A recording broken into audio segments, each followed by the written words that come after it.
그 중에서 한 2, 30분 중에서 한두 개씩 낙찰을 받고 4개월 동안에 그걸 팔 때까지 기다리라고 하신 분들이 한 2, 30분 정도쯤 되고, 그러니까 4개월 안에 하나 낙찰을 받고 그걸 팔 때까지 기다리다 보니까 하시면 되고, 그 중에 나머지 한 4, 50분 정도는 낙찰을 받으면서 팔으면서 연장을 하면서 계속해서 수강하시는 분들이 있고, 사실은 4개월이 지났는데도 낙찰을 못 받으시는 분들도 아직 제가 알기로는 한 2, 30여 분 정도 있는 것으로 알고 있습니다.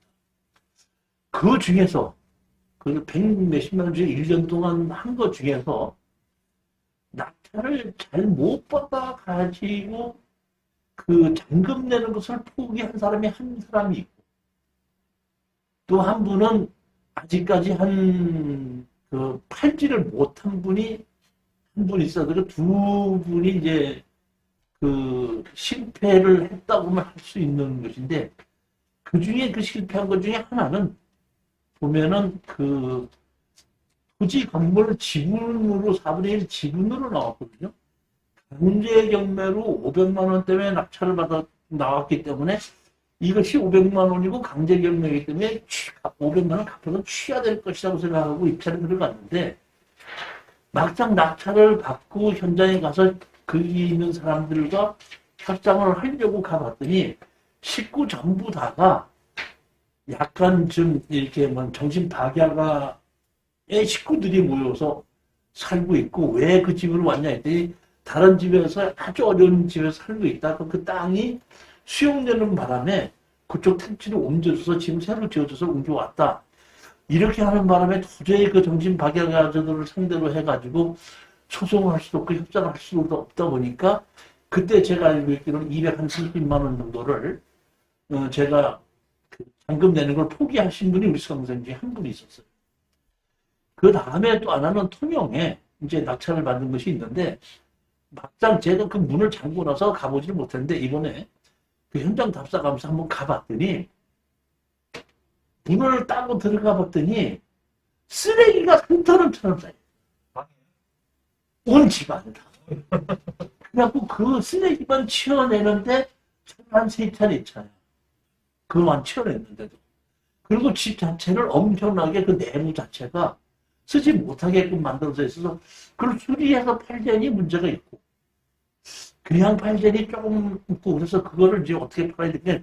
두 건에 대한 것은 지금 조금 좀 문제가 있는데, 그 외에 나머지 분들이 낙찰을 받은 것은 대부분 다 화질이 적으느냐 많느냐의 차이는 있었고, 시간이 빠르느냐 조금 더 걸렸느냐의 차이는 있었지만, 대부분 많이 성공을 했기 때문에 저로서는 만족을 해요. 하지만 한편으로 생각하면 이럴 수 있어요. 저는 100개를 추천을 해서 98개를 성공하고 2개를 실패했다. 이런 얘기거든요. 그러니까 저의 입장에서 보면, 야, 2%를 실패하고 98%를 성공했으니까 나는 성공한 게 아니냐. 이거는 내 얘기고, 못 팔린 1개를 낙찰받은 사람은 그게 100%잖아. 그래서 저는 이제 올해는 2021년도는 맞이해서는 대수강 중에서는 한 번도 그런 실수가 없게끔 더 철두철미하게 노력을 해서 실수가 안 생기는 그런 물건을 이제 고르려고 더 준비를 합니다. 또 하나는 제가 현장 답사를 많이 다니거든요. 현장 답사를 예전에도 다녔는데, 뭐 요새만 다닌 게 아닌데, 예전에 다닐 때는 사진을 잘 찍을지도 몰랐고 찍지도 않았어요. 그냥 사진으로만 찍고 동영상을 안 찍었어요. 했었는데, 지금은 제가 라이브를 하다 보니까 동영상 찍은 걸 편집할 줄도 알고 자막도 넣을 줄 알고, 또 오랫동안 동영상을 찍다 보니까 동영상 찍는 것도 실력이 늘더라고요. 그래서 제가 올해는 3월달 정도서부터는 제가 이 동영상 찍는 거를 완전히 연습하고 편집하고 완전히 한다 그러면은, 이 동영상을 찍은 걸 가지고 동영상을 틀어가면서 권리 분석을 해드릴 그런 거를 한번 좀 강의도 해보려고 준비를 하고 있습니다. 그런데 우리 수강생들 많은 분들이 저한테 그동안 얘기했던 게 뭐냐면 한 번 해서 자기 돈으로 한 개만 해놓고 좋은 물건이 계속 나오는데 팬들까지 기다려야 되다 보니까 너무 시간이 많이 걸린다. 웬만하면 공투를 좀 했으면 어떻겠습니까? 이렇게 해서 2021년도에는 제가 정식으로 공투반을 만들려고 합니다. 제가 법인이 지금 이게 일반 법인이 하나가 있거든요. 근데 일반 법인이 하나가 있는데 지금 제가 다시 만들고 있는 법인이 일반 법인은 그대로 있던 걸 그대로 가고 NPL 법인을 자본금 5억짜리로 제가 지금 만들고 있습니다. 아마 조만간 아마 한 달 이내로 아마 그 NPL 법인도 만들어지게끔 되면 NPL로도 공투를 이제 하는 것도 한번 만들려고 하고 그 다음에 또 하나는 지금 뭘 만들고 있냐면 농업법인을 만들고 있어요. 그러니까 농지의 경우에는 농업법인으로 투자하는 것도 만들려고 합니다. 그래서 세 개를 가지고 투자를 이제 하려고 하는데 법인으로 투자하는 게 좋아요? 개인으로 투자하는 게 좋아요? 지금은 법인이 좋고 개인이 좋아. 돈 버는 게 그렇지. 근데 제가 지금 이번에 그 우리 법인으로 낙찰받은 걸 가지고 그 세금을 내보니까 이렇더만 일단 법인으로 낙찰받으면 12%야. 취득세가. 그 다음에 낙찰을 받고 다 정산을 해서 마진이 남는 것에 법인세를 12%를 내도 2억 미만의 이득이 남았을 때. 그 다음에 주택을 가지고 이득이 남았을 때는 별도로 12%를 또 낸다고 그러지. 그러니까 주택을 가지고 하면 일반 마진이 12%고 주택에 대한 마진이 또 12%인 게 24%를 내는 거고 취득세까지 하면 36%가 되는 거예요. 이것은 그 최대인데 법인세라는 것은 마진에서 내는 거 아니에요. 그러니까 예를 들어서 내가 집세도 내고 그다음에 월급도 주고 하면 1년에 내가 어떤 거 한 거를 가지고 돈을 1억을 벌었는데 1년 동안 집세 낸 것이 뭐 3천만 원이고 그 다음에 직원 월급 준 것이 뭐 4천만 원이다. 그럼 7천 빠지면 실질적으로 벌은 건 3천만 원밖에 안 되는 거 아니? 3천만 원에 얼마? 12%. 3천만 원에 주택이라고 12%. 그렇게 되는 거거든요. 그러니까 그런 면으로 좀 이익이 되고 그 다음에 원가에 있을 때 우리가 취득세를 12%를 낸다 그랬잖아요. 그러니까 취득세를 내는 것도 원가에 삽입이 돼요. 마진에 이게 하다 보니까 그래도 제가 보기에는 물건만 잘 고른다 그러면은 좀 그 법인으로 하는 것이 개인으로 하는 것보다는 좀 더 좋지 않을까 이런 생각을 하고 있습니다. 그러면 어떻게 할 것이냐? 제가 투자를 하는 사람이 아니고 저는 물건을 골라주는 사람이지 않습니까? 그러다 보니까 제가 법인을 이제 만들어서 제가 법인을 만들고 있어서 제가 대표이사를 할 수도 있겠지만은 주식은 여러분들이 이제 제가 그 이사진들을 이제 뽑아서 500만 원이든지 이렇게 내서 그분들이 이사진들로 하고 평상시에 관리하신 분들 그분이 500만 원 냈다면 7명이면 3,500만 원 아니? 3,500만 원에서 관리비도 내고 다 하게끔 그분들이 내게끔 하고 관리를 하게끔 하고 제가 예를 들어서 추천 물건을 추천하지 않습니까? 그러면 그 7분 중에서 다 검토를 하고 조사를 해갖고 4분 이상이 이거 투자해도 좋다고 하게끔 되면은 그걸 확인하고 공투에 올리고 그래서 이번에는 그 기본 이사진들이 얼마를 들어가고 나머지 공투는 얼마를 받겠다 이렇게 하고 같이 그 이사진들하고 저하고 낙찰받는 것이 중요한 게 아니라 파는 게 중요하지 않습니까? 같이 다 팔아갖고 마진이 나오게끔 되면은 제가 그 팔고 돌아준 데 대한 그 컨설팅 비용으로 제가 순수한 마진의 10%를 제가 갖겠다는 거고 나머지 5%는 거기 이사진들이 수고를 하고 그동안 경비 쓴 거를 그 사람들 그걸로 채우자 이런 얘기예요. 현장 가보기도 하고 밥 먹기도 하고 뭐 탑사도 해야 되고 또 입찰 보러도 가야 되고 협상을 하려면 협상하러도 가야 되고 이런 비용이 있지 않습니까? 그런 비용은 5%를 그걸로 하고 나머지 85%를 가지고 투자자 전원들에게 공평하게 어떻게 나누게끔 되는데 그 나누는 것은 투자 어떤 물건을 이제 우리가 공투를 한다 그러면 그 잔금을 낼 때에 그 투자금을 내게끔 되지 않습니까? 그러면 그 내는 돈을 차입으로 잡고 빌리는 거죠. 법인에서. 갖고 마진을 남는 걸 갖고 공동하게 나눠가지고 이자로 주게끔 되는 거죠. 그러니까 투자자들은 그 이자 소득세를 본인이 개인이 이제 뭐 1년에 내가 낙찰을 받아서 뭐 얼마를 투자했더니 3천만 원을 벌었다. 3천만 원을 벌었으면 버는 것이 뭘로 벌게끔 된 거죠? 이자 소득세인데 이자 소득세에 대한 것을 개인이 또 다시 내야 된다. 이런 방법으로 해서 제가 운영할까 생각합니다. 그 다음에 이제 거기 7명 중에서 총무도 한두 명 두고 회장도 두고 부회장도 두고 7명이 항상 회의를 하는 걸 회의록을 작성해서 나누어 두고 회의가 끝난 다음에는 그 회의에 참석한들이 다 서명하게끔 하고 일단 서명한 사람들로서는 같이 자기가 투자하게끔 된다 해서 얼마에 어떻게 투자한다고 결정을 했기 때문에 절대로 후회하지 말고 열심히 어떻게 최선을 다하자. 이런 방향으로 해갖고 법인을 3개를 한번 운영해서 공투하는 것을 만들려고 합니다. 괜찮은 것 같아요. 네, 좋습니다. 아니, 내가 아까도 얘기했잖아요. 계획은 사람이 생각을 세우는 건데 신이 보기에는 그 사람이 세운 계획이 얼마나 우습겠어요. 야, 계획 세운다고 다 되냐? 신이 보기엔 그래 안 그래요? 그럴 수도 있지만은 그래도 계획을 세우는 사람이 있고 계획을 안 세우는 사람이 있는데 계획대로 한번 열심히 노력해보고 우리가 계획된 것이 잘못됐으면 또 고쳐나가면 되지 않겠냐 이런 생각을 좀 하는 겁니다. 그래서 제가 보면 이게를 분류를 할 생각입니다. 하나는 지금 우리가 투자 물건 밴드가 있죠. 하나는 공투 밴드를 하나 새로 만들 거예요. 그럼 공투 밴드에 들어올 수 있는 사람은 4개월 동안 60만 원을 낸 사람 중에서 일단 4개월 동안은 저하고 같이 일반 투자를 한번 해보자. 해본 사람 중에서 내가 어느 정도 이제 이종신이가 골라주는 물건도 이해도 하고 내가 그 돈이 얼마큼 되겠다 안 되겠다 내가 자신 있다 하시는 분들은 이제 공투 반대로 옮겨가는 거죠. 그럼 제가 한 달에 이제 지금 4개월 동안 얼마 받죠? 그러면 4개월 지나면 또 얼마 받죠? 그러면 1년이면 얼마를 받죠?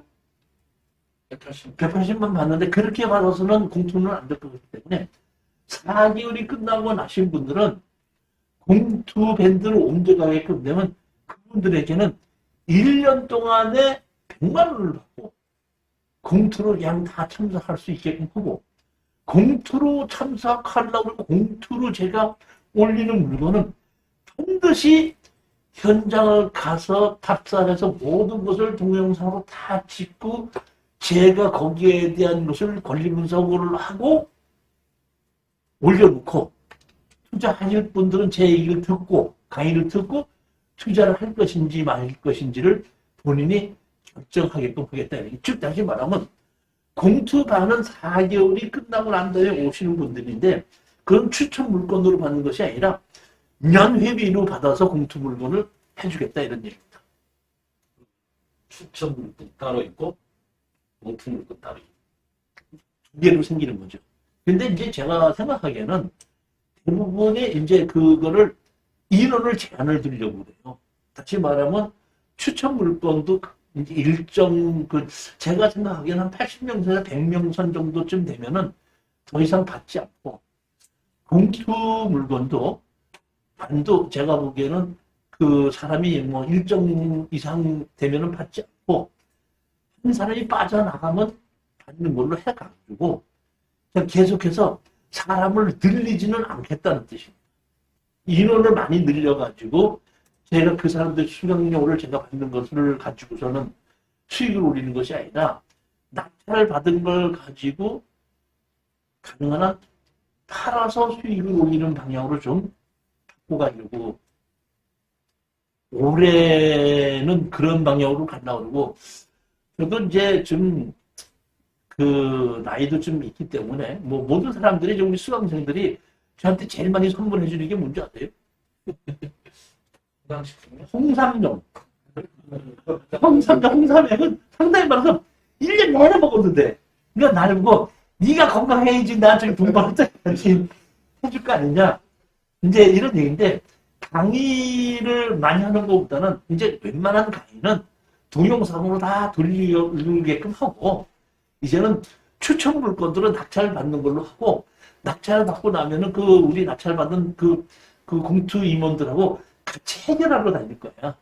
그렇게 해서 수익을 좀 놓치는 방향으로 그렇게 하려고 생각을 지금 하고 있습니다. 그렇지만 나는 공투 안 하고 나 혼자서 개인이 혼자서 하겠다 그러면은 공투방으로 오지 않고 그냥 개인적인 투자 현재처럼 투자 물건을 하는 것은 그대로 또 할 거거든요. 그대로 할 예정이니까 본인이 그냥 잘 판단해서 하셔도 아무 문제가 없고 하여튼 계획은 그렇게 잡아서 하고 있어서 이 공투방에는 제가 현장 답사를 가서 이거는 공투를 하면 좋겠다 하는 것은 반드시 동영상 촬영을 해서 공투방에 올리겠다 이제 이런 거죠. 그리고 그거는 그 실전 투자 물건을 해주는 걸로 한 것이 아니라 그냥 그 회비를 받아서 운영을 하겠다. 1년에 제가 보면 100만 원 받는다 그러면 한 달에 한 8만 원 꼴 정도 받는 거예요. 8만 원 꼴 정도 받는 건데 제가 이 공투방에 올리는 물건은 제가 전부 다 100% 현장 답사를 가보는 것이 조건이고 그 다음에 낙찰을 받으면 뒤처리하는 것도 제가 거의 같이 참석하는 걸 원칙으로 하기 때문에 제가 보기에는 그런 정도를 제가 그 수익이 그러니까 대지자가 움직일 수가 있는 경비가 좀 되기 때문에 제가 한 달을 내가 움직이려고 할 때 기본 경비가 들어가는 게 있지 않습니까? 그런 정도만 들어간다면 그렇게 한번 해볼까 이런 생각은 하고 있습니다.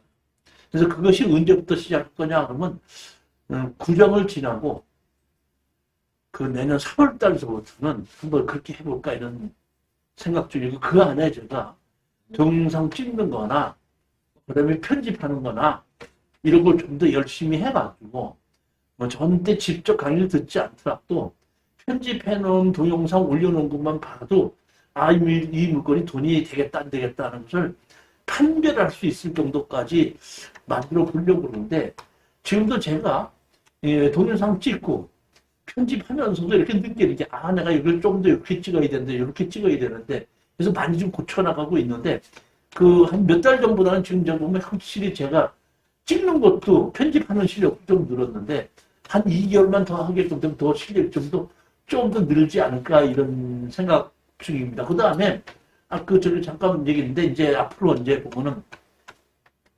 그 2월 달서부터는 매월 넷째 주 금요일 날은 현장 답사를 같이 다니는 걸로. 이 현장 답사 예전에 현장 답사는 제가 미리 다 가서 조사해보고 거기만 갔었는데 이제는 그렇지 않고 한 번도 나도 가보지 않은 물건을 골라갖고 처음서부터 옆집 가서 물어보고 이장한테 물어보고 동해 가서 물어보고 건축가 가서 물어보고 하는 걸 전부 다 같이 하는 그런 그 현장 답사를 이제 하려고 하고 제가 판단하기에는 아직까지 제주도도 상당히 그 투자 물건이 좋다 이렇게 생각하기 때문에 두 달에 한 번 정도는 그 제주도 물건을 답사를 하려고 그러는데 원래 이제 그 두 번째, 네 번째 짝수 그 첫 번째 그 금요일 날 갔다가 토요일 날 오는 걸로 이제 계획을 잡았었는데 이번 만약의 경우에 2월 초에 그것이 안 된다 그러면 둘째 주나 세 번째 주로 바꿔서라도 한번 제주도를 한번 가볼까 생각 중입니다. 코로나만 큰 문제가 아니라면 그런 생각도 가고 코로나만 큰 문제가 아니라면 여러분하고 같이 현장 답사를 가서 현장 답사에서 어떤 식으로 어떻게 조사를 해야지 되는지 그런 걸 한번 좀 같이 한 그런 과정도 늘리려고 합니다. 그러니까 가진 제 얘기는 뭐냐면 정규 과정은 가능한 한 동영상으로 돌리겠다는 얘기고 실질적으로 투자와 가서 현장 조사하는 거와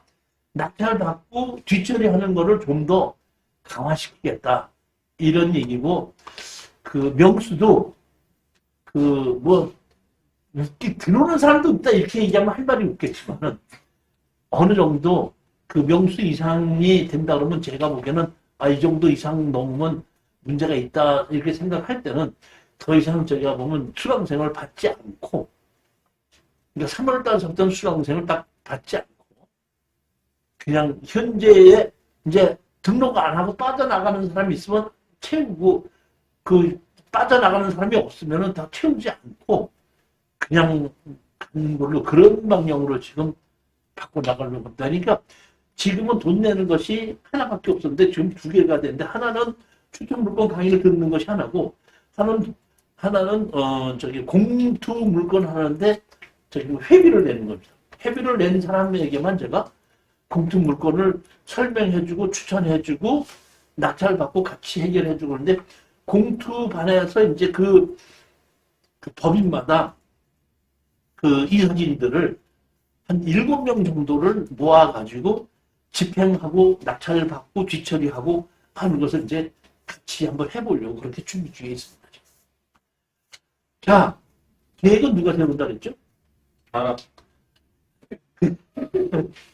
행위 보기에는 그 계획이 우습다, 우습다. 우습지만은 열심히 노력하면 또 그 도와줄 수도 있는 것이 신이기 때문에 뭐 그렇게 제가 그 무모한 것은 안 하려고 하고 사실 보면은 제가 이 한 20여 년 동안을 추천 물건을 강의를 했는데 그동안에 공투한 적이 있겠어요?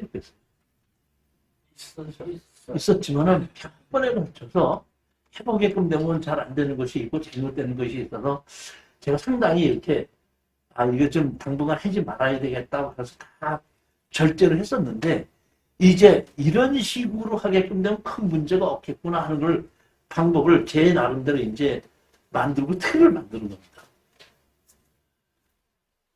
다시 말하면 추천 물건을 추천하는 사람이 있고 그걸 잘 듣고 뒤에서 검토를 하고 내가 실수를 하지 않게끔 하고 확실히 있는 사람들은 검토를 하거든요. 그러니까 지금 보면 우리 한 2년 전서부터 우리 들어오신 분들이 공투하시는 분들이 따로 있잖아요.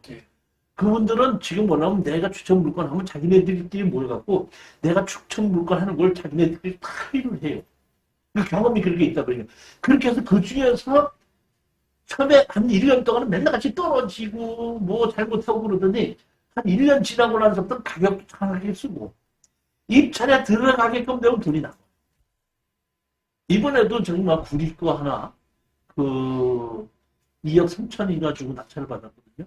그 토지 전체 내가 건물 일부 했는데 건물 일부 한 것을 500만 원 주고 맞춰 샀어요. 그리고 2억 3,800인가 해서 500만 원 주고 사고 2억 3천, 그러니까 2억 4천 얼마가 됐는데 바로 지금 한 6개월 만에 파는 것이 3억 얼마를 받아서 그 이제 제 법인 갖고 샀거든요. 그래갖고 나보고 이제 뭐 얼마나 하라고 그래. 내가 그 마진이 얼마나 남은지도 모르는데 혹시 법인세를 얼마나 뛰냐 했더니 뭐 얼마 남긴 남았어? 별로 안 남았어. 별로 안 남은 게 얼마인데 했더니 1억 1,400 남았으라고 그랬더래. 1억 1,400 남았는데 별로 안 남았대. 그럴 정도로 된다? 실력이 있고 한 1년만 지나면 내가 추천해준 물건을 가지고 어떻게 하면 돈 번다는 것을 깨닫게 되는 거고 가격도 정확하게 쓰는데 사실 1년 동안 맨날 가서 떨어지고 말았어요. 한 1년 지나고 나니까 정확하게 찍더라고요. 지금. 그래서 제가 이런 정도로 이제 한 1년 정도 지나신 분들이 이렇게 하다 보니까 저한테 지금 뭐 하게끔 되면 한 1년, 2년, 3, 4년 지나신 분들 몇 분이 있거든요. 그분들을 모시고 이제 같이 이사진들로 해서 제가 추천하는 물건들을 그분들이 검토를 한번 해보고 가격도 얼마 쓰면 얼마가 남겠다는 것도 검토해보고 아까도 잠깐 말씀드렸지만은 내가 단독 공차를 했다고 해서 가격 쓴 걸 후회하지 말고 내가 1,000만 원 차이로 떨어졌다고 해도 가격 후회하지 말자. 그러니까 가격을 얼마에 써서 낙찰을 받느냐고 가격을 정확히 결정할 수 있는 것이 그 사람이 어때요? 경매 고수입니다. 높게 써서 낙찰을 받지 못할 것이 없고 욕심을 내서 낮게 써갖고 어떻게 낙찰을 못 받는 거예요. 낙찰을 받으면서 낮은 남는 가격이 얼마냐. 그 가격을 정확하게 우리가 알아낼 수 있는 그런 것이 되다 보니까 이제는 제가 보기에는 좀 자신이 생겨서 한번 해보겠다 이렇게 마음먹습니다. 그러니까 법인이 3개입니다. 일반 법인, MPL, 농업법인 이렇게 3개에서 각 법인마다 그 이사진들을 5명에서 7명씩 모여서 저는 주주가 없이 그냥 허울만 대표이사 먹고 나머지들 한 그 7명에서 주식을 가지고 그 7명에서 결정을 하고 그 주식을 안 가지신 분들은 그 주식을 가지신 분들이 투자 물건을 결정하면 나도 들어가겠다 안 들어가겠다는 것을 그분들이 결정하는 거예요. 안 사장님 어떻게 되는 거세요? 그건 또 좋다고 얘기하는 거 아닌가? 이건 좋다고 생각하는 말고 우리 나사장님 어떻게 되는 거예요? 투자가 500 정도. 아니 그러니까 그 이사진들이 500을 내는지 700을 내는지는 회장은 뭐 700을 내고 부회장은 600 내고 일반적인 이사는 500 내는 이렇게 정할 수 있는 거죠. 그렇지만 그 이사진들로 해서 자본금으로 설정을 해갖고 시작하겠다는 거예요. 그거는. 그래서 그분들이 전적으로 하고 그 회사를 운영하는데 회사를 운영하는 비용을 마진의 5%를 회사를 운영하는 비용을 띄워주게끔 만들겠다. 그렇게 하고 그 운영진이 아닌 사람들도 투자를 하겠다고 받아준다. 받아주고 그 사람들에게는 이자 소득으로 들었다 마진에서 띄워주게끔 그렇게 하겠다. 이런 얘기. 계획이 그렇다는 얘기. 제가 보기에는 우리 지금 저기 투자 물건에 지금 보면 한 27명인가 128명이 되는데 제가 보면 그거를 100명으로 줄이려고 그래요. 더 이상 받지 않고 줄이려고 그러고 지금 우리 공투 밴드 제가 말하면 동영상 밴드가 한 650명이 되는데 그 중에서 회비 내는 사람들로 해가지고 한 80명에서 100명으로 된다 추려내려고 지금 합니다. 그러니까 정확하게 나는 있으면서 저기 회비를 내고 공투를 내가 1년 동안에 몇 개를 하겠다. 이렇게 하신 분들을 출연해서 약 100명, 100명을 양쪽으로 만들어 가지고 공투 밴드와 일반 그 투자 물건으로 해갖고 이끌어 나가고 거기서 그 빠져나가서 사람이 자리가 있을 때는 채우고 자리가 없을 때는 더 채우지 않고 지금 120몇 명이 있는 것은 그 3월 달까지 줄지 않으면은 더 이상 이제는 그 수강생을 받지 않고 줄여나가겠다. 이런 생각을 하고 있어요. 그러니까 무한정으로 받아봐야 제가 그분들에게 돈을 벌 수 있게끔 물건을 해줄 수 있는 상태가 아니기 때문에 조금 이제는 이걸 한계를 둬야 되겠다. 이런 생각을 가지게 된 겁니다. 자, 그러면 오늘의 이제 얘기는 여기까지 끝내고 정식으로 이제 강의 한번 시작을 하도록 하겠습니다. 부동산에 대한 새로운 역사가 시작이 되는 것이 언제 시작이 되나 하면은 김현옥이라는 분이 서울시장이 되면서 새로운 역사가 이루어지는데 여러분이 이미 아시는 분들일 수 있겠지만은 60년대 말 67, 68, 69, 70년대 이때까지가 제가 알고 있기로는 북한의 가장 전성기입니다. 북한이 남한 경제를 넘어서서 북한에 있는 사람들이 더 잘 살고 있을 때예요. 그때는 이미 토지를 다 수용했으니까 북한에서는 수용한 사람들을 한 거를 가지고 공장을 만들고 집을 지어준 거거든요. 그러니까 그 당시에 북한에서 살던 사람은 일제시대에 살던 사람들이죠. 일제시대에 사람들이 소작농으로 살았죠. 그리고 어려운 집에서 살았는데 6층짜리 아파트에서 살게 해줬죠. 그다음 자기 땅이 없는데도 가서 농사 지면서 가족을 시키고 만들어줬죠. 그러니까 일제에서 해방 살던 사람이 일제에서 해방돼 갖고 김일성이가 만들어준 집과 일자리에서 일하다 보니까 이것처럼 행복한 것이 없다 보니까 그 세대도 열심히 일을 했어요. 능가했다는 얘기입니다. 대한민국을 능가했습니다. 그리고 그 당시에 북한에서는 6층짜리 아파트를 다 지었죠. 남한에는 집이 있어요, 없어요? 그러다 보니까 북한에 있는 김일성이가 북한에 있는 아파트를 사진을 찍고 남한의 판자촌 사진 찍고 일본에 가서 남한과 북한을 파괴를 해봐라. 북한은 천국이다. 그러니까 북한으로 어떤다? 와라. 이런 얘기를 하고 온 세계에다가 전부 다 어떤다? 남한에 못 사는 거와 북한에 잘 사는 거 전 세계 공산주의 국가라는 것들은 어떤다? 선전하고 김일성이가 최고다. 이렇게 합니다. 제가 보면 이 당시에 저는 박정희 대통령한테 물어본 것도 아니고 김현옥 그 시장이 나한테 얘기해 준 건 아닌데 김현옥 씨가 서울시장이 되면서 옛날에 재건복이라는 거 아세요? 몰라요? 보시래요? 네, 옷이 재건복이라는 것이 있었습니다. 이제 연식이 나만큼 된 사람은 재건복을 알아요. 재건복을 입고 나와서 서울시장이 되고 난 다음에 나는 서울 시민의 주택난을 해결하는데 내 시장에 저기 뭐를 다 바치고자 한다. 이렇게 된 겁니다. 근데 제가 보기에는 이 김현욱 씨가 시장이 될 때 박정희 대통령한테 한 얘기 들은 것 같아요. 야, 판자촌 좀 없애라.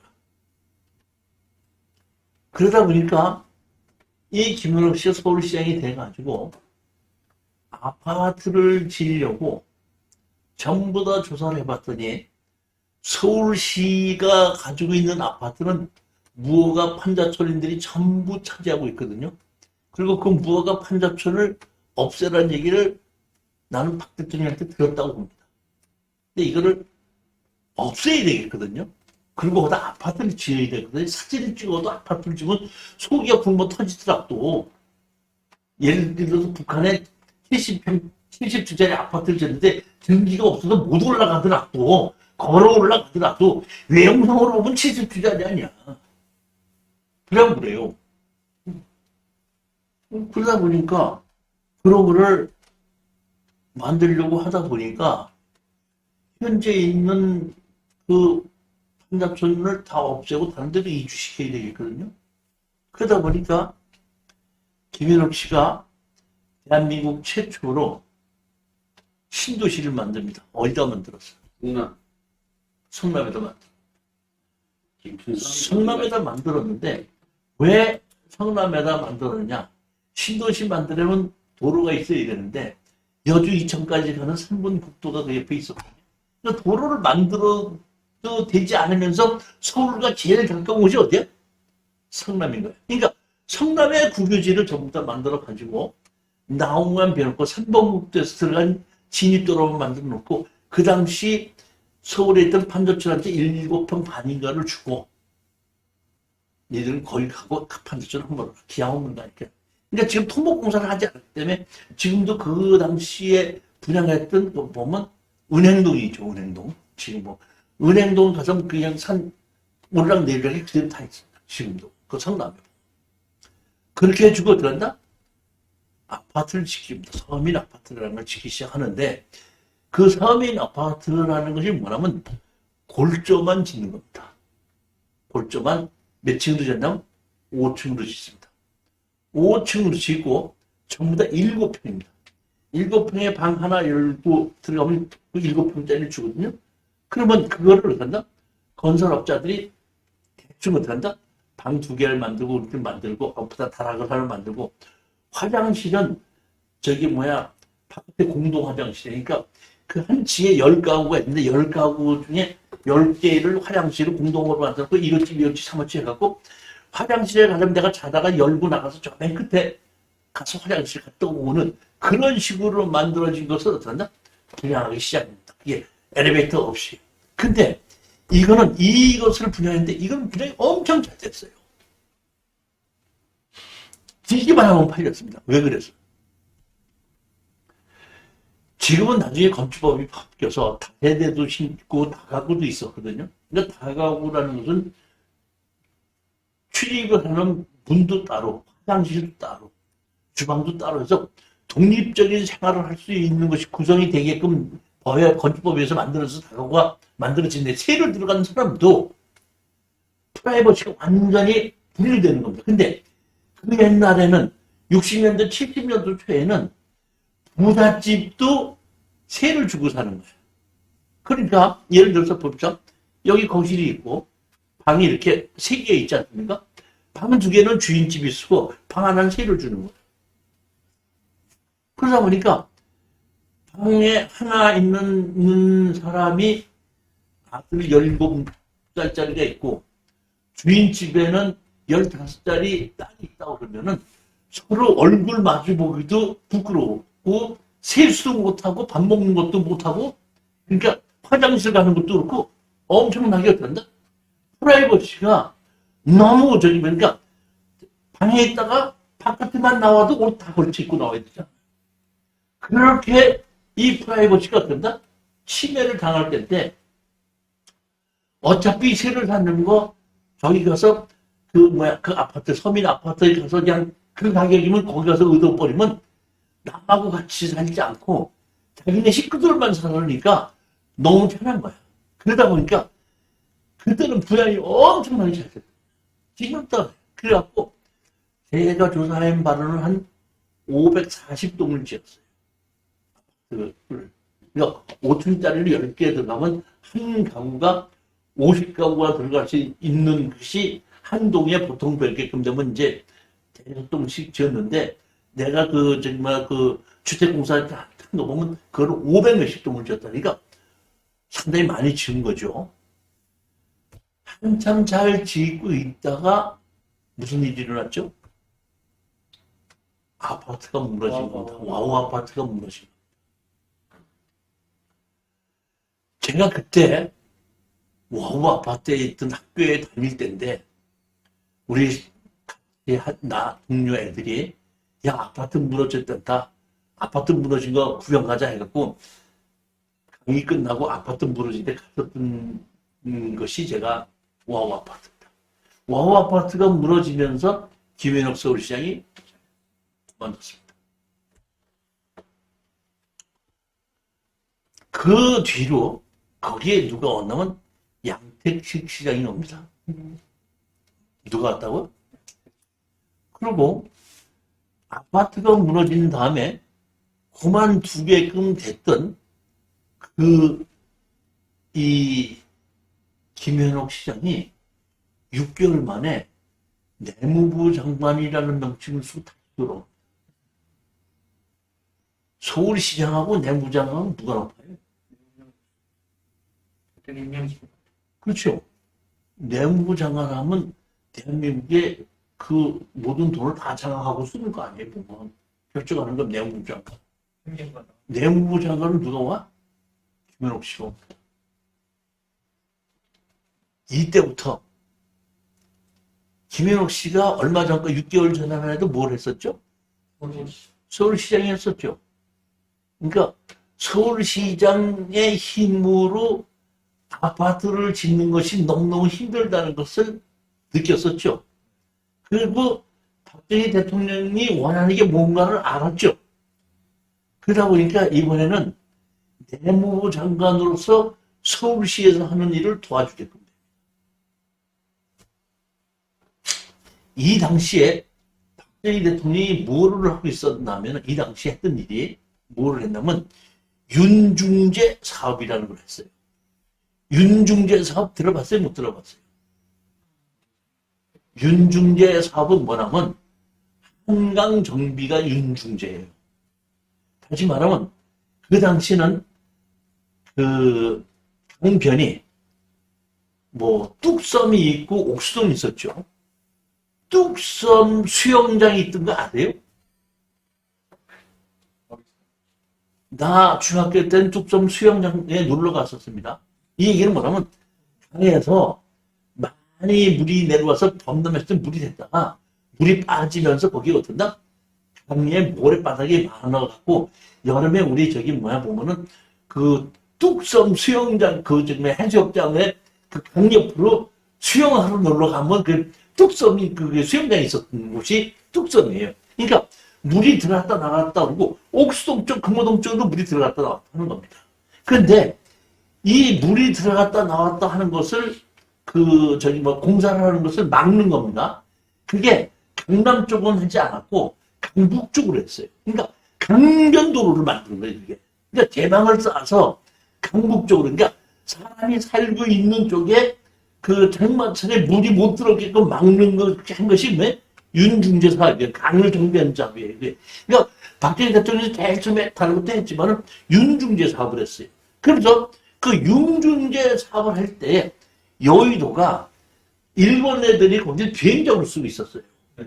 그런데 그 일본에 쓰고 있던 비행장을 윤중재 사업을 하면서 섬이 반은 가라앉고 그러고 했던 것을 완전히 가라앉지 않게끔 개방사서 딱 만들어 놓은 겁니다.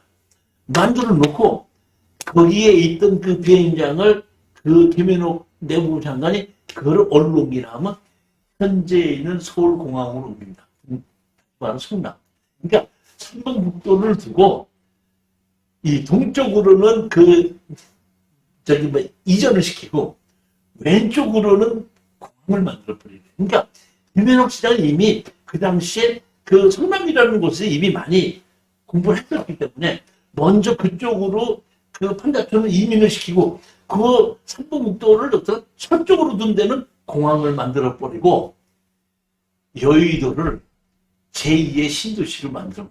그러니까 김현옥 서울시장이 제일 먼저 성남을 만들었고 두 번째 만든 게 뭐다? 여의도라는 걸 만들었다. 그래가지고 이 내무부 장관으로서는 올해 돈을 써야 되죠. 국가에서 없는 돈을 만들어내야 되죠. 그러니까 여의도를 만들어가지고 이 김현옥 시장이 뭐라면 국가에서 땅 장사를.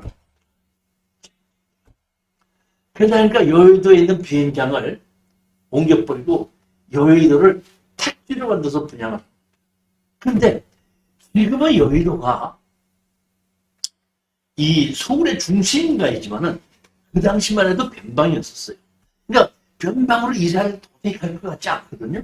그렇지만 그거를 팔아야 되다 보니까 김현옥 내무부 장관이 국회의사당을 제일 먼저 강화문에 있던 국회의사당을 여의도 서쪽으로. 원래 강화문에 언제 강화문에 있었죠. 강화- 강화문 지금 세종회관 있는 그 자리에 있었습니다. 아, 그 자리에 국회의사당이 있었던 자리입니다. 모르셨어요? 몰랐어요. 아, 국회의원은 국회의사당을 옮기지 말았어야 되는데 국회의사당 글로 옮겼습니다. 국회의사당을 옮겨놓고 분양을 해도 잘 분양이 안 돼. 그래도 변방이다 보니까. 그러다 보니까 이 김현옥 씨가 분양을 하기 위해서 하나의 방법을 또 한 방법을 씁니다. 그 방법은 그게 여의도의 값어치를 올리게끔 한 건데 그게 뭐냐? 방송 3사를 강제로 옮깁니다. MBC, TBC, KBS. MBC, TBC, KBS에서 근무하는 사람들은 경제력이 넉넉한 사람들이고 그 사람들이 반드시 지켜야 되는 게 뭐예요? 시간이라는 겁니다. 그래서 그걸 옮겨놓고 상업지역하고 주거지역 만들어놓고 상업지역에 옮기게끔 해놓고 그래도 상업지역 땅이 안 팔리니까 이 지금 경제기획원 그러니까 왜 경제인연합회 있죠? 정경련? 정경련. 야 정경련에도 니네들 집 사줘라. 그러니까 정경련에서 또 사고 그래도 또 사준다고 해서 여의도에 있는 순복음이 있죠? 아, 저희는 그것도 좀 사주고 한 거고 나머지 땅에는 드디어 아파트를 지어서 분양하는데 그 나머지 주거지역의 아파트 땅을 대한민국 최초로 10층짜리 아파트에다가 엘리베이터와 있는 이런 현대식 아파트를 제일 처음 짓는 겁니다. 대한민국 제일 처음 시도를 겁니다. 보고 그러니까 처음에 김현옥 시장이 서민 아파트를 지었다가 이게 아니고 이제 정식 아파트를 지어서 분양을 해야 되겠다 이 생각해서 그 여의도를 만들어서 그런 땅을 비싸게 분양하고 건설회사에다 분양하는 거예요. 건설회사 사고 아파트를 지어라 이렇게 해라 해가지고 그러니까 지금은 그럴 수가 없겠지만 그 당시엔 정치적으로 야 KBS 옮겨 사장 보고 야 옮겨 근데 옮겨 못 옮겨 옮겨야지. 지금하고는 다를 게 아닙니까? 네. KBS 옮겨 TBS 옮겨 옮겨야 돼 안 옮겨야 돼 옮겨야지. 경제연합회 회장 불러고 야 땅 좀 사 그럼 사양 사 지금하고는 다를 때네요. 그때는 정부한테 잘못 보이면 없어지는 거지. 그러니까 어떻게 한다? 그래갖고 대한민국 최초로 여의도에 아파트 치기. 그거는 분양이 되는 거예요. 왜?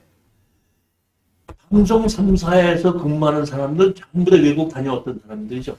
탤런트들이든지 PD들이든지 탤런트들이든지 뭐 이런 사람들이 아나운서든지 다 안 받고 많은 사람이다 보니까 아파트 분양이 되는 겁니다. 그러다 보니까 주거지역 아파트는 다 팔았는데 상업지역 아파트는 그래도 안 팔려요. 연경영에도 얘기해서 팔았지. 그 다음에 거기도 그 교회 이제 그것도 팔았는데 더 팔 수가 없거든. 그냥 할 수 없이 이렇게 얘기합니다. 건설에다 회장 불러갖고 야 여기 상업지역에 아파트 지을 수 있게끔 해줄 테니까 사. 그랬더니 아파트 지으면 분양이 되니까 아파트 지을 수 있게끔 해준다고 사겠습니다. 그랬더니 오케이. 그리고 상업지역을 아파트를 지을 수 있는 아파트를 얻었나? 짓는 걸로 조건으로 분양해서 땅을 샀습니다. 그래갖고 지금도 그 상업지역의 아파트가 지금 있습니다. 그래서 그 상업지역의 아파트 재건축하려고 하면 주택법이 아니라 건축법에 의해서도 용적률 600%에서 재건축할 수가 있습니다. 이때 이 아파트 가격이 올라갈 때 노무현 정부에서 주택법이 아니라 건축법에서 하겠다 했더니 인허가를 안 해줬어요. 쭉 못하고 계획은 다 잡혀 있어요. 거의 뭐 60몇 채까지 짓는 걸로 지금도. 아마 이번에 시장 바뀌면 아마 그 댓글 안 나옵니다. 이 시장이 바뀌게 되면 지금 원이라기 때문에 되지 않을까 보는데 그런 일이 일어났습니다. 이럴 때에 윤중재 사업을 하면서 강변도로, 강북도로만 끝나는 것이 아니라 강남도로도 끝이 납니다. 강남에 있는 도로가 끊기면서 강남을 개발하게끔 되는데 그 강남 개발하는 것이 뭐 배밭이다 뭐다가 아니라 아주 넓은, 다시 말하면 물이 들어왔다 나갔다 하는 게 몇만 평이 되고 그 바로 옆에 있던 배나무밭 뭐 있던 것을 어떻게 한다? 수용을 해가지고 강남을 세부 계획을 만든다고 한 것이 양택식 시장과 이 김현옥 씨가 하면서 거기에 대한 강변 도로를 다시 또 만들면서 그런 것이 그냥 택지로 만들어진. 그러니까 다시 말하면 국가에서 산 땅보다는 강이 들어왔다 나갔다 하는 걸 제방공사를 해서 물이 들어가지 않게끔 하고 만들어진 것이 이제 압구정동, 반포 이쪽에 땅이 많이 생긴 겁니다. 이때 아파트를 강남의 땅을 아파트를 지을 수 있는 땅을 만들어 가지고 분양을 했습니다. 근데 건설회사들이 여의도 땅은 사서 분양이 되니까 사서 분양하는데 강남 땅은 아무도 안 사는 거예요. 건설회사 안 사는 거예요. 그 벌판에 가서 누가 하느냐 그런 얘기를.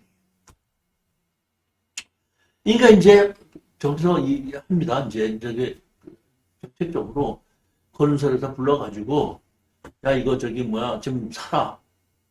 그래도 그거 샀다가 우리가 뭐 대출해줄게 사. 대출해주면 또 뭐를 우리가 사갖고 누구한테 어떻게 팝니까? 팔 수도 없고 막 수도 없는데 이렇게 하다 보니까 이것을 이 강남 땅을 분양시키기 위해서 한 공무원이 아니 이 주택법 지금 주택토지법 옛날에 주택토지법인데 주택토지법을 만들었는데 그 주택토지법을 바꾸게끔 됩니다. 뭘 바꾸냐면 이렇게 바꾸는 겁니다. 옛날에 정주영 씨가 그 현대조선을 만들려고 했을 때 어떤 큰 회사에서 조선을 배를 발주한다 하는 얘기를 듣고 정주영 씨가 그 회사 회장을 만나러 갑니다. 그 회장을 만나서 이렇게 얘기를 합니다. 당신이 나에게 배를 만들 것을 계약서를 써주면은 내가 계약서를 가지고 담보로 대출을 받아서 당신네 배를 만들 수 있는 땅을 사가지고 공장을 만들어서 당신 배를 만들어 줄 테니까 나한테 배를 발주하겠다는 계약서를 써주십시오. 이렇게 얘기했어요. 그게 사기꾼이야, 사업가야? 사기꾼이지, 사업가야. 아무나 생각했네. 그런데 제가 알고 있기로는 그 당시 배가 한 대가 아니라 여러 척을 가지고 이제 뭐 10년 동안 이렇게 하다 보니까 처음에 한 해는 뭐 한 대를 주고 얼마를 주고 이렇게 하다 보니까 여러 대를 계약을 하다 보니까 가격을 싸게 해준다고 하니까 그 사람이 진짜로 정주영한테다가 발주해서 맡겼어요. 그래갖고 그 울산의 현대조선을 만든 거예요. 똑같이 주택건설촉진법에다 이렇게 만든 땅은 사지 않고 빌려가지고 건축 허가를 받아서 분양을 먼저 해서 그 분양금을 가지고 된다 미리 받아갖고 집이 필요한 사람들 돈 받았고 집을 줄 수 있게끔 만든다. 그러니까 지금 땅 안 사도 된다. 허가만 받아서 분양이 된다 그러면 그때 돈 줘도 된다. 주택법을 바꿔준 거예요. 바꾸는 겁니다. 이게 성분양을 할 수 있게끔 그때 만들어 놓은 거예요. 주택건설촉진법에. 그렇게 해서 바꾸는데 지금 인터넷이다 보니까 법이 바뀌면 금방 다 알죠. 근데 그렇게 법이 바꿔서 그냥 해놨어도 어느 건설에서도 모르는 거야. 할 수 없이 박근혜 대통령이 존중이 이제 저기 압구정동에다가 아파트 좀 지어. 예? 법을 이렇게 만들어놨는데 아무도 안 지니까 문제가 좀 지어. 박근혜 대통령이 정주영 보고 지랄하면 죄이돼 안 죄이돼? 되죠.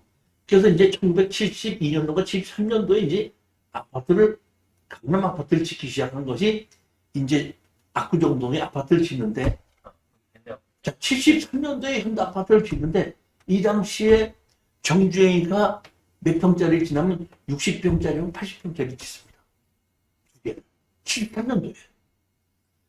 80평짜리 지금 준다 그래도 나 관리비 못 내. 그래. 그러면 73년도에 정주행이가 얘기를 듣고 아파트를 짓는데 60평짜리고 80평짜리 졌단 말이에요. 왜 그 사람이 60평짜리하고 80평짜리 졌어요?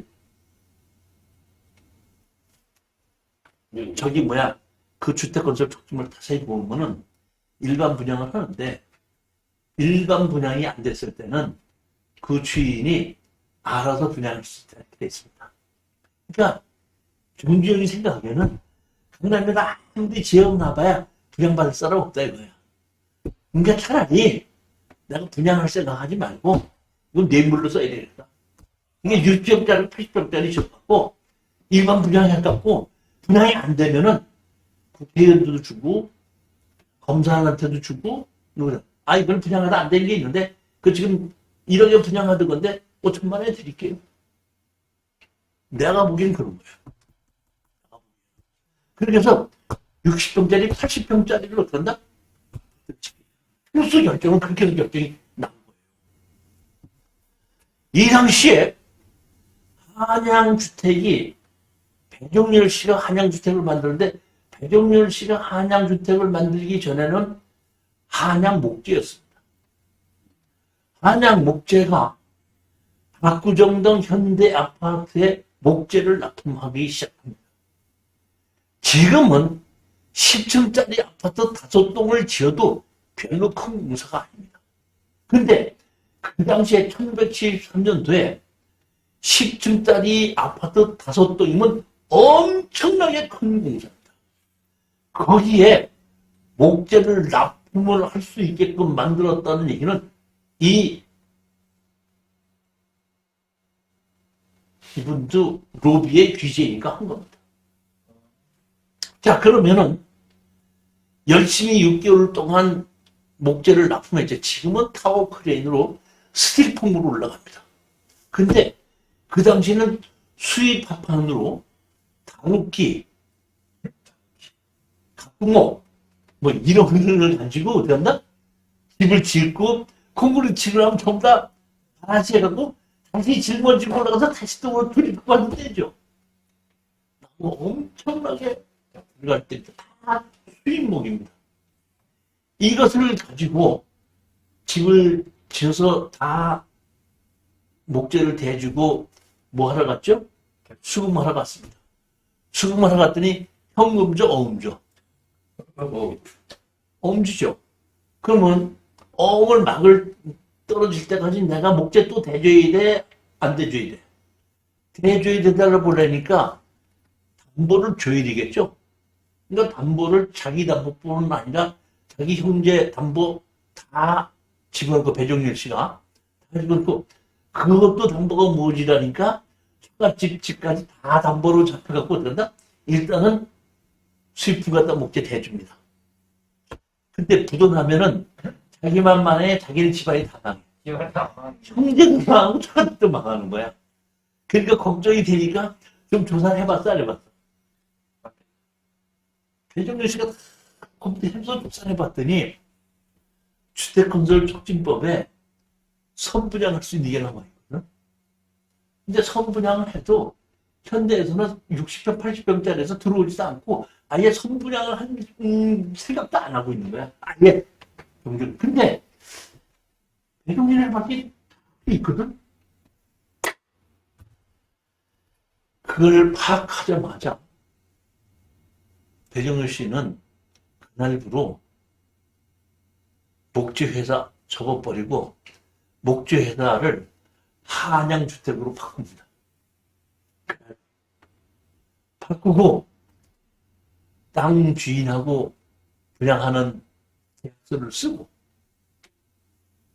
신문에다가 모집을 하는데 20평짜리와 30평짜리를 정식으로 집을 짓기 시작합니다. 그거는 분양이 됐더라고. 그 이전에 경주에는 60평하고 80평짜리 했는데 20평하고 30평짜리 분양합니다. 절찬리에 분양이 됩니다. 분양이 됩니다. 이제 뭐냐면 여의도의 아파트를 보고 어느 정도 아파트라는 것이 인식이 돼갈 때요. 그러다 보니까 분양이 되기 시작하는데 절찬리에 분양됐다기보다는 어느 정도 분양은 된 거예요. 이때 한양주택에서 정규 직원 1기 모집을 합니다. 제가 신문에서 보고 건축설계사무소에 있다가 한양주택에서 정규 사업 모집한다는 바람에 제가 한양주택 시험을 봅니다. 제가 알기로 그 전에 한 5, 600대 1도 해서 몇십 명 모집을 했는데 당연히 제가 합격을 했어요. 저는 내가 똑똑해서 합격을 한 줄 알았었어요.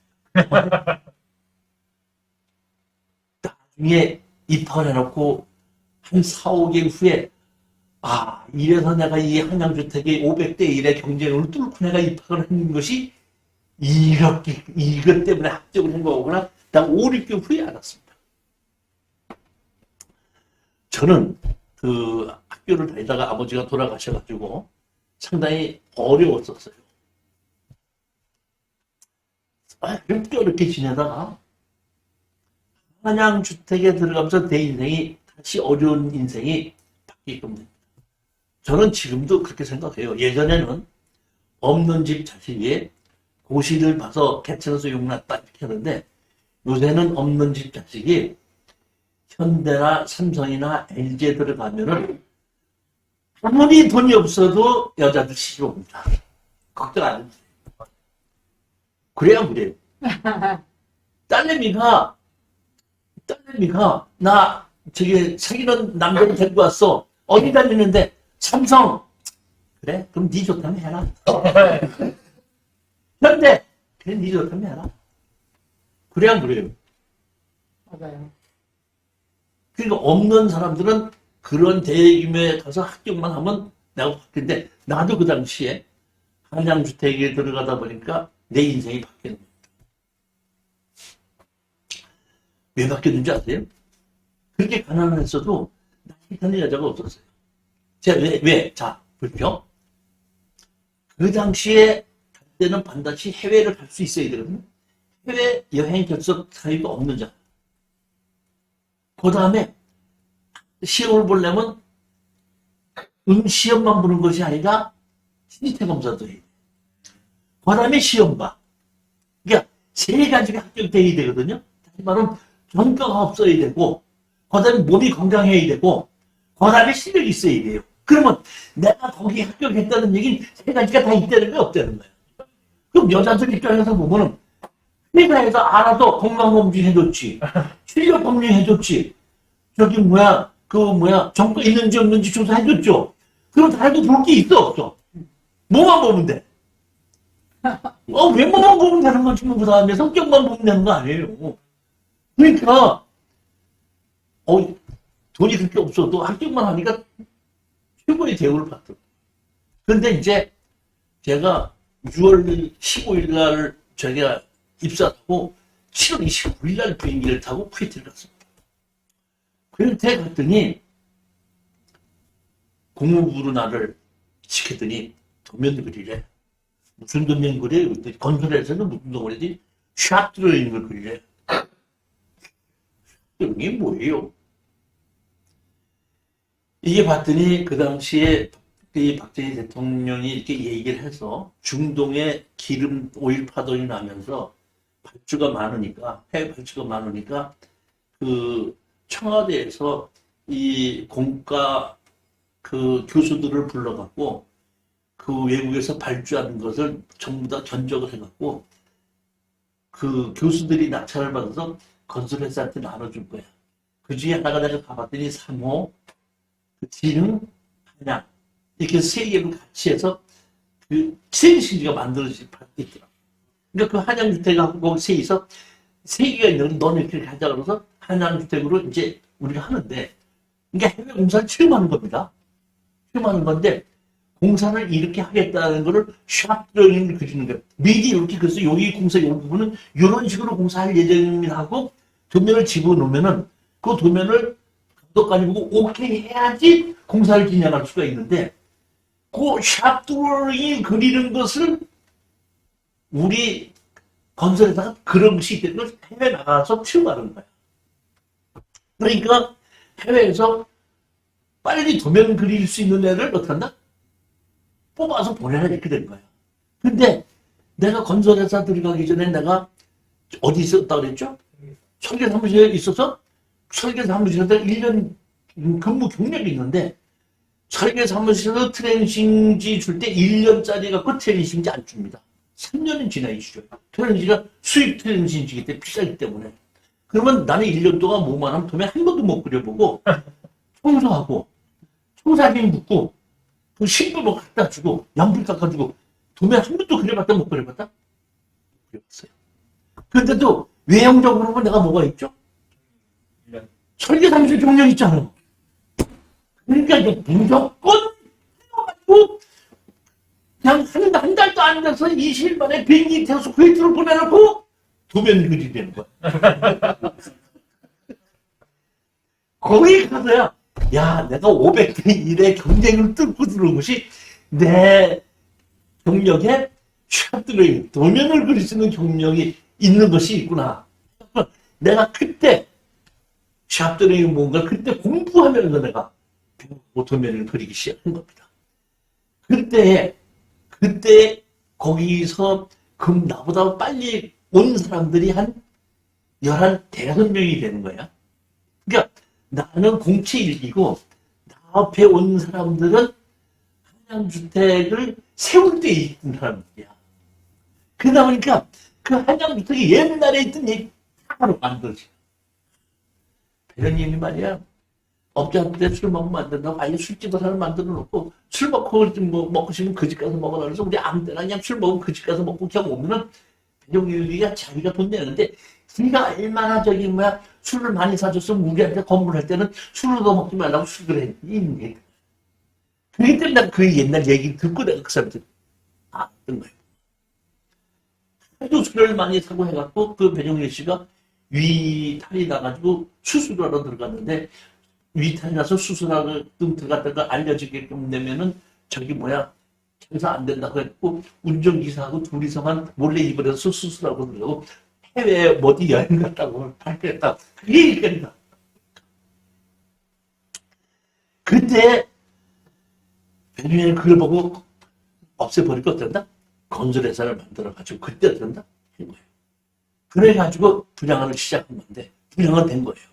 그래서 내가 한양주택에서 근무를 하고 있는데 6, 7개월 근무하고 있는데 여의도 본사에서 회람이 왔어. 뭐라고 했냐면 이렇게 회람했습니다. 당사가 이번 근본 시흥에 32평짜리 아파트와 23평짜리 아파트를 지어서 분양한 바 23평짜리 아파트는 절찬리에 분양되었으나 32평형 아파트는 미분양되어 당사가 지극한 자금난에 처해 있으므로 미분양된 32평 아파트를 추천하여 분양할 시 2채 이상 분양할 시 이유 여하를 막론하고 1계급 특징 예정위원이 모든 임직원은 미분양된 32평 아파트가 분양될 수 있도록 적극 협조 노력 바랍니다. 하지만 그 당시만 해도 얼핏 보면 분양이 될 것 같지만은 분양이 되기도 하고 안 되기도 했다 이런 뜻입니다. 지금은 생각하면 별것도 아닌데 그 당시는 6개월마다 진급 심사를 한 번씩 하는데 진급에서 누락되고 내 빚는 놈이 진급하면 나는 죽는 것 같아. 일주일 동안 술 먹어야 돼. 그 진급 못한 게 그냥 화가 나고 울어터이 터져서 1년 만에 휴가를 왔습니다. 휴가를 와서 내가 제일 먼저 찾아간 것이 여의도 본부장 찾아갔습니다.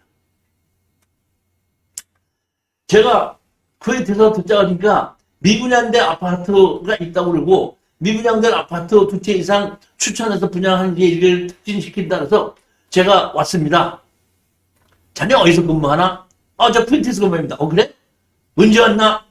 3일 전에 왔습니다. 그래?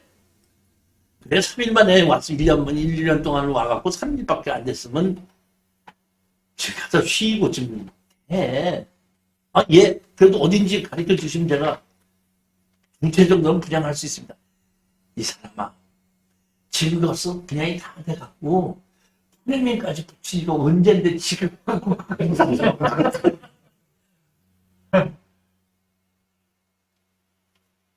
미분양도 됐었지만은 하지만은 시공할 때 시작할 때 미분양 됐을 수도 있고 하지만은 입주를 앞두고서는 다 분양이 되는 거예요.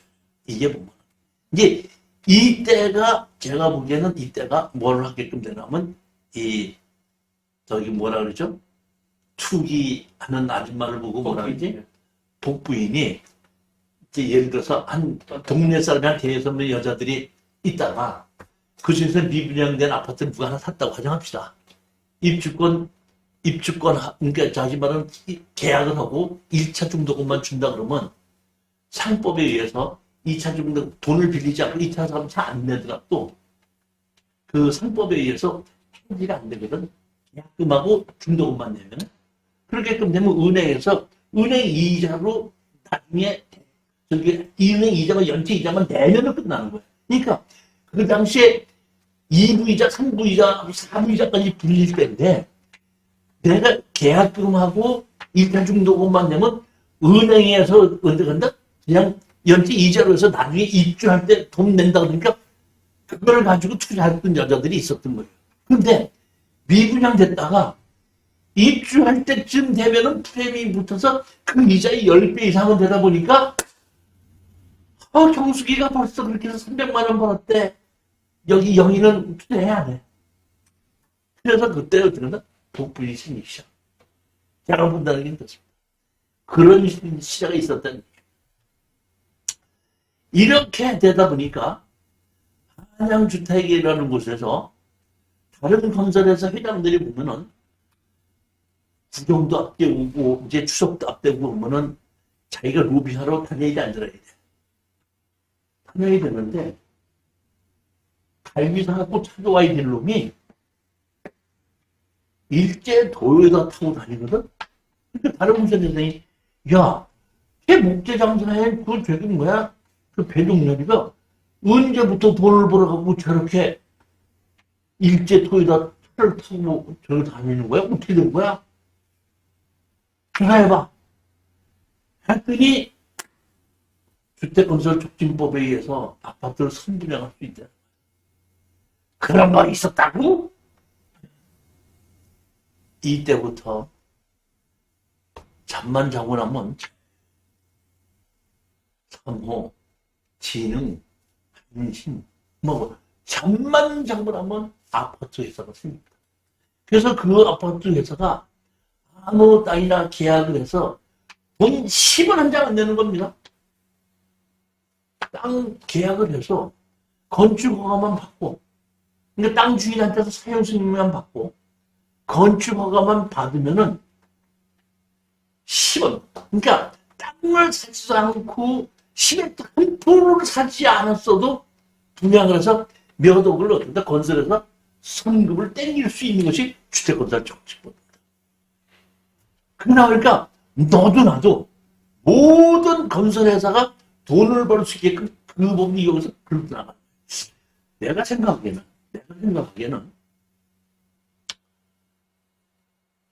주택값을 잡기 위해서는 주택을 이렇게 다시만 세제를 높여가지고 하는 것보다는 건설회사가 돈을 벌게끔만 세제법을 만들어주면 짓지 말라고도 집을 깨끗이 칠 거야. 공급이 되는 것은 건설회사가 집을 지으면 돈을 벌 수 있게끔만 만들어주면은 그러면 공급을 해요. 땅일 것도 땅이 없어도 어디든지 찾아서 공급합니다. 저는 그래. 그냥 내 생각이 맞다는 것이 아니라 나는 그렇게 생각한다. 그러니까 그 당시에 그런 식으로 어떻게 한다? 주택을 만들어서 공부했다. 이러다 보니까 엄청나게 많은 주택을 공급하게끔 됩니다. 근데 다 이것이 중대 20평에서 30평대 짓지 10평대 짓는 아파트 건설에서는 없었어요. 왜냐면 10평대가 필요한 가정은 돈이 없기 때문에 안 사는 게 아니라 못 사는 거예요. 최소한도 20평대, 30평대를 원하는 사람들은 돈이 있는 사람들. 그러니까 건설회사는 누구든지 집은 필요하지만은 돈이 있는 사람을 상대로 원하는 사람을 저희 팔다 보니까 20평대, 30평대를 다 공급을 하는 거예요. 가만히 보니까 서민들을 위한 공급은 안 하거든요. 할 수 없이 우리 국가에서는 주택공사를 부릅니다. 주택공사 사람 불러가지고 중대형은 일반 건설회사에 다 지니까 주택공사 너희들은 서민을 위한 아파트를 좀 공급하라 이렇게. 사실은 서민 아파트를 짓기 전에 주택공사가 무엇을 먼저 지냐면 반포 아파트를 먼저 지었습니다. 반포 아파트에 20평짜리하고 그러니까 20평짜리하고 30평짜리를 지었어요. 그 당시는 다시 말하면 30평짜리하고 60평짜리가 40평짜리를 지었어요. 내가 정확히 기억이 안 나는데 왜 그 당시를 지었나 하면은 그 당시 2대가 살았어요. 말하면 아들하고 아버지를 모시고 살았어요. 2대가. 그러니까 2대가 사는 집은 뭐 40평인가 그렇고 1대 혼자서 자식이 아들 데리고 사는 집은 20평인가를 위해서 주택공사에서 지은 겁니다. 근데 주택공사에서 반포 아파트를 지을 때 3,000세대인가를 지으면서 가장 중요한 게 뭐냐면 대한민국 최초로 단지 내에 상가를 만들고 학교를 만들었어요. 이게 대한민국 최초의 구반포에 그 아파트에 짓는 것이 상가와 뭐를 지었다고요? 학교를 지었는데 이때부터 이 아파트가 대히트를 치게끔 됩니다. 뭐냐면 여자들이 살아보니까 단지 내에 상가가 있죠. 단지 내에. 제가 단지 내에 상가 있을 때 우리 고모가 살고 있어서 놀러 갔더니 아이고 귀한 손님 오셨네 하면서 내가 대접해야지 그러더니 전화로 그 앞에 있는 고깃간하고 슈퍼에다가 그 우리 고기 스테이크용으로 세입을 하고 그 앞에 설탕하고 뭐하고 좀 갖다 주세요 했더니 그거 갖고 오더라고. 옛날에 그 아파트 상가에서 있는 고기하고 갖다 주더라고. 그거 갖고 오는 거 보고 나는 그거 보고 신기로 놀랐어. 야, 어떻게 전화로 주문하니까 어떻게 된다? 그 아파트에서 이런 거 갖다 주는구나 하는 걸 내가 봤고. 두 번째 뭐냐면 단지 안에 뭐가 있죠? 초등학교가 있죠. 엄마들이 제일 걱정한 게 초등학교 1, 2, 3학년 애들. 신호등 건너서 학교 보내는 게 제일 걱정스럽죠. 그런데 아파트 단지 안에 신호등 건너지 않고 학교를 갈 수 있다는 거는 엄마로서는 어떡한다? 해보다 보니까 반포 아파트를 살아본 여자들은 천국이라고 여길 만큼 좋아했었던 것이 그때입니다. 그때부터 아파트가 어떡한다? 공급이 막 되기 시작했던 거고. 그러니까 사실 아파트는 거기 압구정동 아파트나 반포 아파트 거의 동시에 지은 겁니다. 그러다 보니까 그 아파트가 이렇게 좋다고 할 때 막 들고 했을 때 이렇게 분양이 됐던 겁니다. 그러다 보니까 거기까지 반포 아파트까지는 주택공사가 중대형을 지었습니다. 그런데 불러서 뭘 지라 그래? 소형 아파트 지라 그랬죠. 그러니까 할 수 없이 소형 아파트 지라 그러면서 국가에서 강을 메웠던 잠시를 주택공사에다 줍니다. 그거 갖고 돈 얼마를 땅값으로 내고 얼마 정도 아파트 지어라 하다 보니까 주택공사에서 대한민국 최초로 연탄 보일러를 만듭니다. 그리고 제일 작은 게 7.4평인가 연탄 보일러를 만들어서 잠시 1단지, 2단지, 3단지 이런 식으로 만들어갑니다. 그렇게 해서 7.4평짜리가 서민 아파트를 지어서 어떤다? 공급하게끔 됩니다. 그런데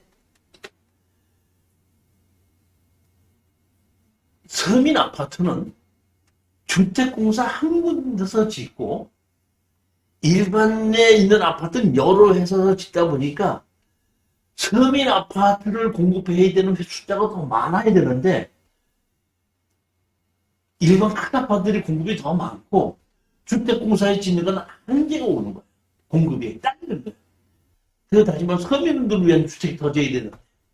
그러다 보니까 그때 다시 주택법을 바꿔갖고 너희들이 주택법에 의해서 공급할 때는 서민을 위한 아파트를 최대 시장은 30% 이상 지어라 이렇게 된 겁니다.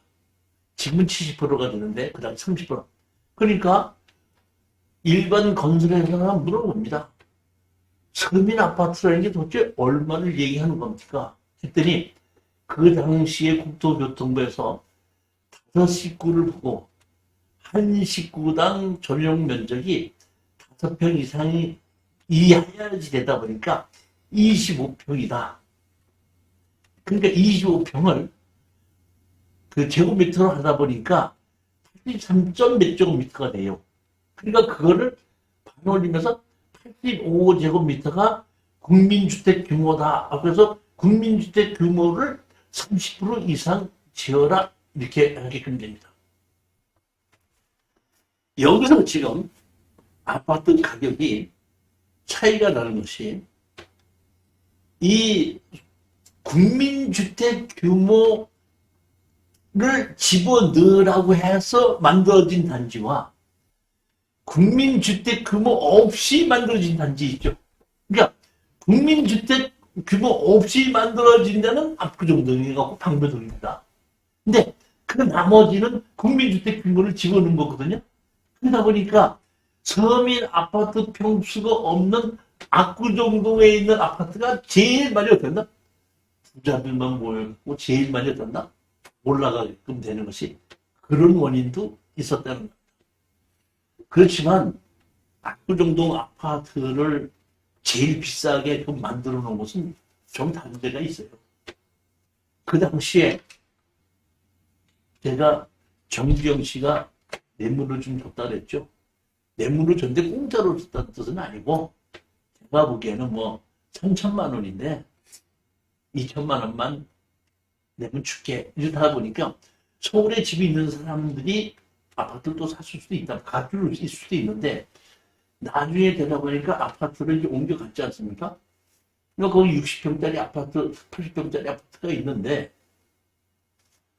우리 안 사장님이 사업을 하려면은 예를 들어서 누구누구를 좀 잘 통해야 되겠어. 건설교통부 장관 아니면 뭐 무슨 장관을 좀 통해야 되겠는데 그 사람하고 줄을 달래니까 가만히 봤더니 그 사람이 어디 사나 봤더니 현대 압구정동 60평에 살더라고. 그러면은 어떻게든지 그 아파트로 된다? 이사를 가서 우리 왜 학병들끼리 만나는 걸 뭐라 그러죠? 또 한 달에 한 번씩 만나는 반찬이라고 그러죠. 그 다음에 학병들끼리 만나자 같은 학교다 보니까. 그러니까 부인들끼리 어떤다? 뒷면이 생기는 거예요. 앞면이 생겨서 전화를 주고받을 수 있는 것이 생기다 보니까 그런 것을 위해서 이사를 무리하게끔 돈이 비싸도 이사를 가는 사람이 생기는 겁니다. 아파트 가격이 비싸냐 안 비싸냐는 따질 필요가 없고 내가 거기 들어가서 내가 그 사람하고 같이 학병으로 만나든지 아니면 판사에 만나서 전화를 주고받을 수 있는 것이 생기려면 나는 그걸로 가야 돼? 그걸로 가야 된다고. 이러한 원인도 그 집값을 올린 원인 중에 하나. 그것이 다라는 얘기가 아니라 그런 중에 하나이기 때문에 그런 사람이 그런 집을 지을 때는 지금 나오기만 하면 얘기 얼마나 또 살 테니까. 이렇게 되는 거예요. 그러니까 다시 말하면 사업하는 사람과 이 뭐라 그러죠? 국가에서 권력을 쥔 사람하고가 만날 수 있는 것이 자연스럽게 만날 수 있는 것이 거기서 만날 수 있었기 때문에 그것도 바로 올라간다. 이렇게 보는 것 중에 하나입니다. 이렇게 해가지고 이 보면 강남이라는 그 압구정동 강남이라는 것이 시작이 돼서 이제 그 외에 어떤다 지역까지 다 걸치게 돼서 이 서쪽으로는 이 영등포 여의도에서 걷는 거고 동쪽으로는 천호동까지 건너가지고 이 강남이라는 것이 만들어지면서 강남이 개발이 되기 시작했는데 그래도 강남이라는 곳은 그렇게 압구정도 이쪽에 반포 이쪽으로는 그 집이 분양이 됐지만 그 외의 지역으로는 분양이 잘 안 됐었어요. 그러다 보니까 할 수 없이 정부에서 다시 무슨 정책을 쓰냐면 강남으로 옮겨가기 위해서 강북에 있는 인류 중고등학교를 강남으로 옮깁니다. 강제적으로. 그 다음에 입시학원을 강제로 옮깁니다. 그래놓고 이 강남에 그 당시에 뉴욕제과, 그 다음에 국기원, 그 다음에 교육대학, 그 다음에 뱅뱅사업, 요것이 북한에서 제일 처음 만들었던 고급들. 그러니까 허벌판에 그것만 있었어요. 제가 저희 엄마가 저한테 뭐 심부름을 시켜서 지금 송파죠. 송파가 옛날에는 매운탕집이 있었습니다. 그 강에서 이제 고기 잡아갖고 민물고기 잡아서 매운탕 하는데 거기에 뭐 누구네 집에 심부름으로 뭘 갖다 주라 해서 버스를 타고 제가 가는 도중에 여기 저기 잠실대교부터 먼저 잠실대교 건너가지고 정거장에 서지도 않고 교대 앞에 교대함 내리세하고 예전에는 차량들이 있었지 않습니까? 근데 내가 버스 안에 앉아서 이렇게 보니까 그 교대라는 곳이 허야의 무법자에 나오는 벌판에 왜 이렇게 보면 동네 하나 있는 집 있죠? 딱 그거였어. 그리고 땅도 봤을 때 진흙투성이가 돼서 내가 그 버스 안에 앉아갖고 야, 어떤 애들이 여기 대학이라고 여기 어떻게 오나 난 그런 생각을 했었어요. 그러면서 거기가 가면 뉴욕 가서 내립니다. 뱅뱅사거리입니다. 그리고 송파 갔습니다. 그리고 어떻게 한다? 다시 돌아오는 거예요. 그러던 것이 어떤다? 지금 이렇게 커지는 줄은 꿈에도 몰랐죠. 그러니까 그것이 다시 말하면 제일 먼저 강남에 있는 그 아파트를 물론 반포 아파트를 지은 것도 있지만 압구정동 아파트를 현대에서 지고 거기에서 주택공사가 짓고 그러면서 주택건설 촉진법에 의해서 선분양을 할 수 있다는 걸 만들어주고 이런 것이 뒷받침되고 거기에 그 강변된 데인데 그 안에 있는 영동이나 이런 것이 분양이 안 된 것을 다시 분양을 시키기 위해서 학교를 옮기고 그다음에 그 재수학원을 강제로 옮기게끔 하면서 지금 그 파락군이 지금도 그 강남에 힘을 쓰고 있는 원인이 그 파락군이라는 것이 그 당시에 온 것 같은 뭐 창덕, 배재, 뭐 이런 보성, 뭐 이런 경기 이런 학교들이 어떤다? 그대로 그쪽에 있다 보니까 지금 집값이 올라가는 게 아닌가 이런 생각이 들어가는 겁니다. 그러니까 이렇게 해서 강남이 만들어진 것이 보면은 이제 박정희 정부 때 만들어진 거고 다음에는 이제 다음에 오시는지 안 오시는지 모르겠지만은 코로나 때 다음에 오실 때는 이래 전두환 정부와 이 김대중 정부 노태우 노무현 정부 이걸 가지고 한번 옛날 얘기를 가지고 말씀을 드리도록 할게요. 자, 안녕들 들어가십시오. 감사합니다. 수고하셨습니다. 세종이 그렇게 들어.